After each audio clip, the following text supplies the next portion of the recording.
আমার মা কি ভালো খায় সে কিন্তু কখনো মুখ ফুটে বলে না, কিন্তু আমি বুঝতে পারি আমার মা মিষ্টিটা একটু মনে হয় একটু ভালো খায়। তো আমি যখন পিঠা পায়েস এরকম জাতীয় কিছু বানাই না, তখন মাকে খুব মিস করি। বোধহয় মা থাকলে ভালো হতো, কেন জানি না এরকম অনুভূতি হয়। কয়টা বানাইলা? এই যে ওয়াও, সুন্দর হয়েছে। ডোটা কত সুন্দর হয়েছিল। এই হুম ডোটা এত সুন্দর, বেলতে এত ভালো হয়েছে আজকে, তা হুম বলার মতো না। আর এই পুরটা দেখো, ওয়াও। খেজুর গুড়, খাঁটি খেজুর গুড় এনেছি।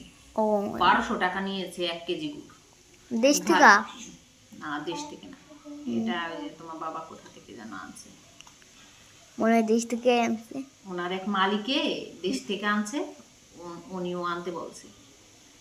কিন্তু অনেক ভালো গুড়টা, ও কি ফ্লেভার দেখো না, ঘ্রাণে মনে হয় মরমর করতেছে। রুম একদম মাখো মাখো হয়ে গেছে। শীতের দিনে পিঠে খেতেও কিন্তু ভালো লাগে, কিন্তু নিজেরা নিজেরা খেতে মজা লাগে না। অনেক সবাই মানুষ মিলে থাকলে সবাই মিলে খেতে কিন্তু বেশি মজা। গল্প করতা।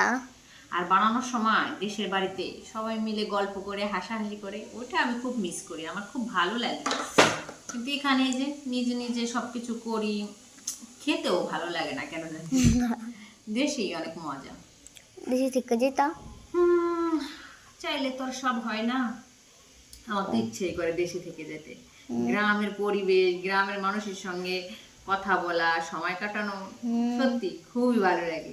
তুমি কি বলো? আমার তো ভালো লাগে। আমরা গ্রামে যখন যাই, আমার বাচ্চারা এবং আমরা তো এই ঢাকাতে আসতেই চাই না, কেন জানি না, আমার ভালো লাগে না এই বদ্ধ ঘরে থাকতে, ভালো বলতো লাগে না না। 4 দেওয়ালের মাঝে। ওই তো ওইটাই হলো, ভালো লাগে না, দেশেই থাকতে